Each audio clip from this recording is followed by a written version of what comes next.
I'm an orthopedic surgeon, and I've done this class twice before. You get college-based credit, you get credit for high school. The real reason to do it is to give you an exposure, and that's, emphasize that word, to what you would encounter in medical school. It's a different type of class. There's certain prerequisites you have to meet. You got to have your biology and chemistry stuff out of the way, and there's an assumption on my part that you understand that. It's not a class for beginners. It's not a class where you can catch up. It moves very fast, and I think it's interesting. I've only had, the two classes I've had one kid made a B, the rest of them made A's. That's not because I gave them the test or I didn't give them the grade. They earned it. I've had several people who had F's 6 weeks into it because they just didn't think they were going to have to work this hard. It is an exposure to gross anatomy and physiology. Because of what I do and what I've done, I can move through that book pretty quick.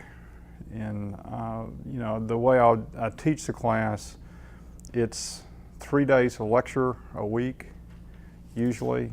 It's from 6 o'clock in the morning until 8. It's at the Greenwood Alternative School. So there's a test every day. These quizzes are worth 25% of your total grade. The purpose for that is to make sure that you know the material, and it's on material that you've had the previous lecture and perhaps something even before that. But the deal about this is there's so much information here. I'm not trying to trick anybody. You just have to learn it. And if you get behind, you cannot catch up. You will fade into the distance. And I've had a couple of kids who thought they could. Didn't work out for them too well. I've not had anybody drop out, and I'm not trying to be intimidating any more than I am normally, but you got to understand I'm a surgeon, and you know I have to make decisions every day, and so this is what you're going to be exposed to in medical school. Actually, it's kind of medical school light because I'm going to be fairly compassionate. You know, when you go to medical school or college, it ain't going to happen. I mean, you need to study every day, every day. That's why these quizzes add up to 25% of your total grade. There'll be 3 tests, generally speaking. Don't hold me to that. There could be more. There won't be fewer, I don't think.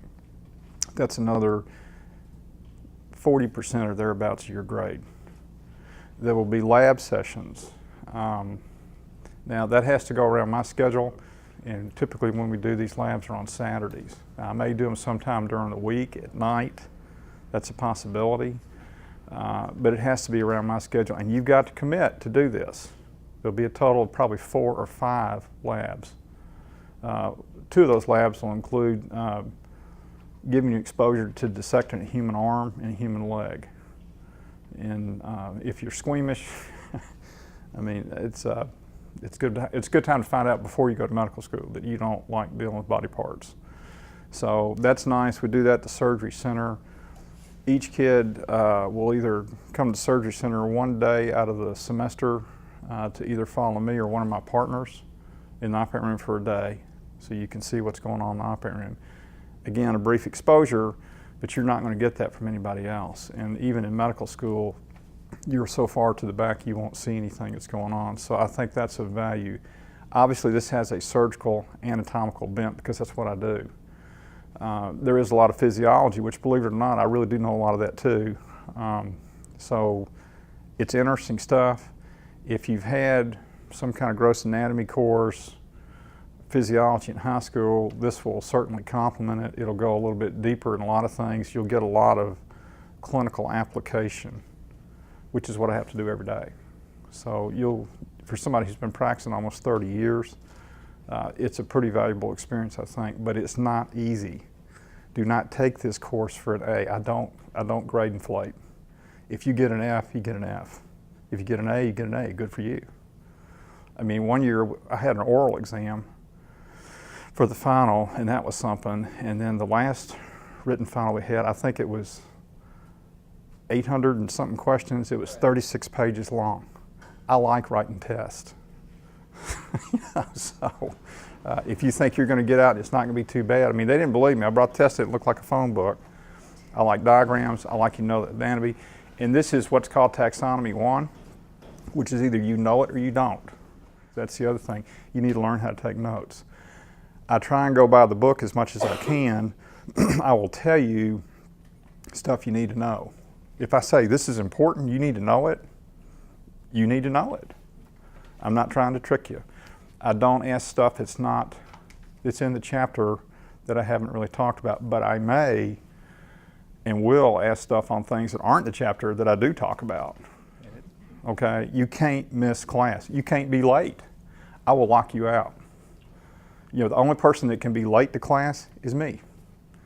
And I've got a reason for that, but I'll show up. Most of the time I'm there at 6 o'clock, and Ms. Rudolph will tell you that, but it's discipline. It's all about discipline. You've got to be willing to sit in your seat for 2 hours, no break. If you got to have a break, I'm sorry. You got to go to the bathroom, I understand it, but I'm not going to stop and wait. And so everything you learn in high school in a year, you're going to learn in college in a semester. Everything you learn in college in a year, you're going to learn in medical school in 6 weeks. That is no exaggeration. So this is for people who want to go to medical school or dental school, nursing school, or physical therapy. But primarily it's directed at being a physician. So if you deal with a surgical personality, it's somebody who has to make a decision right then and get things done. Even if it's wrong, you got to go forward. I don't have time. Somebody's laying on the table, they're opened up. So I've been trained to make decisions quickly, which is the way the class is going to run. So you've got to take notes. You've got to learn how to take notes correctly. I would tell you, if you're taking notes in pencil, get rid of it. You need to use an ink pen. If you can't do it, cross it out. If you're really quick and you can use an iPad, great. If you want to use one of those live scribes, great. I've tried to use that stuff too. I don't think it works any better than being organized. You know, if it was me, what I would do is get my notes, go home, review them, fill in the slots where you had to, but you need to study your notes and study that chapter, because this is going to build so quickly that, you know, the first quiz you have that you will finish in 10 minutes may be 10 questions. The second, or by the end of the semester, you may be answering 35 questions in 10 minutes, and you'll do it effortlessly. So those are the things you need to do. You have to grow into this course, and it's not for, like I said, you need to come into it with a hard attitude. You need to really be ready to go. There'll be some prep work that you have to do over the summer. You know, just some basic stuff. That'll count as your first quiz, because you don't even get a break the first day. It's just too much time. It's 2 hours, and I've got limited time. Now the good news is I'm not on low call in the emergency room anymore, so it will be a little bit less stressful. But my time is very tight and it's very precious. The weekend thing, if you want to skip a lab, go ahead, you get a 0.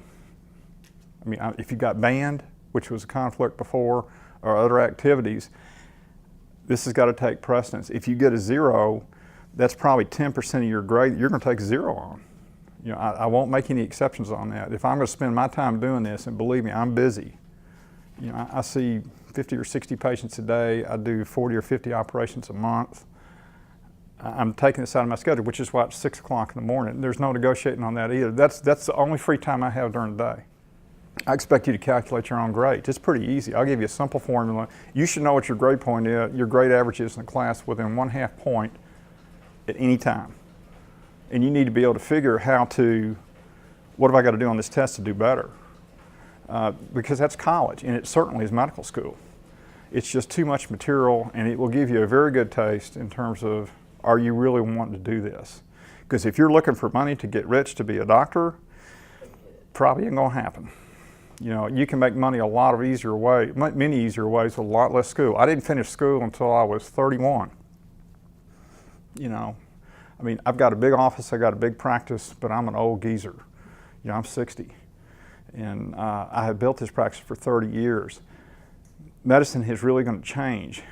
We won't talk too much about the politics of it, except to tell you what to expect, and more importantly, what not to expect. It's amazing to me how many kids I see going to medicine for, quote, the money. That is the wrong thing to do. It doesn't work that way. And it's not going, it never has really.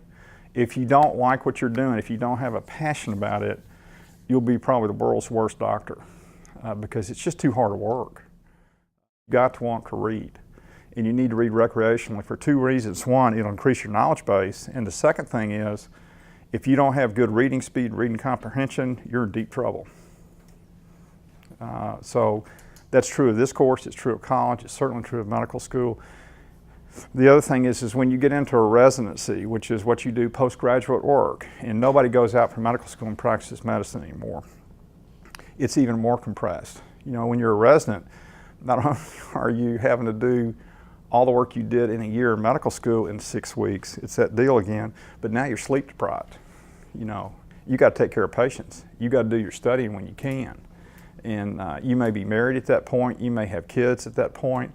It's real stressful, and we'll go through all that stuff too. Physicians have the highest suicide rate, highest alcoholism rate, highest drug use, highest divorce rate of any profession.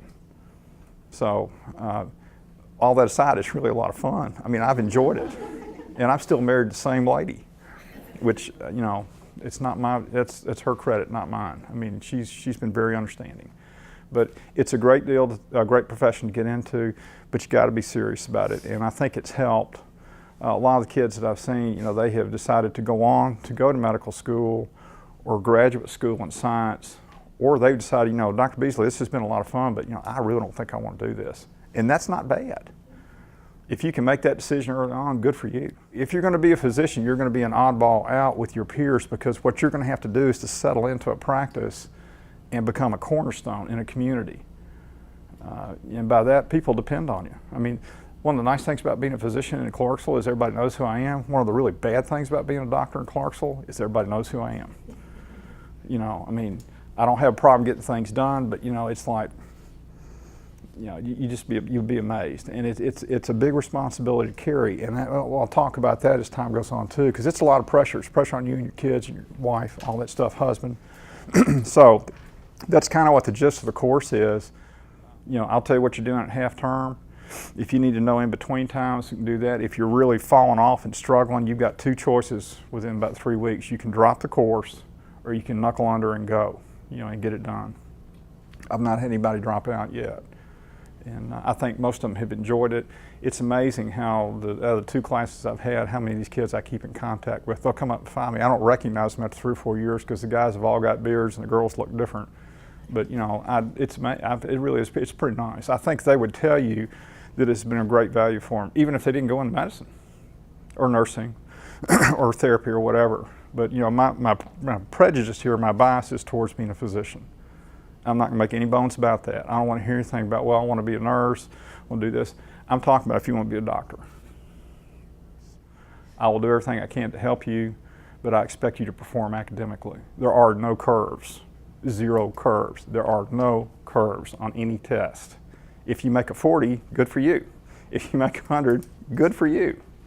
But if someone makes 100 and you make a 40, you got a problem, because I'm not going to level it up.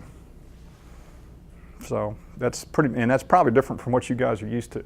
You may get some extra credit, but not very much. It's basically what you do, you know, it's take it, make it, take it, like in basketball. If you score, you keep the basketball. If you don't score, you play defense. So this is what you need to get used to in college. And that way you'll do much better. And see, even if you go home and say, that old man is crazy, it's going to scare you bad enough. Well, you'll probably do better in college, because you are competing against everybody in the world. Not in Clarksville, not in Tennessee, in the world. You're competing against a whole national pool of kids that are pretty smart.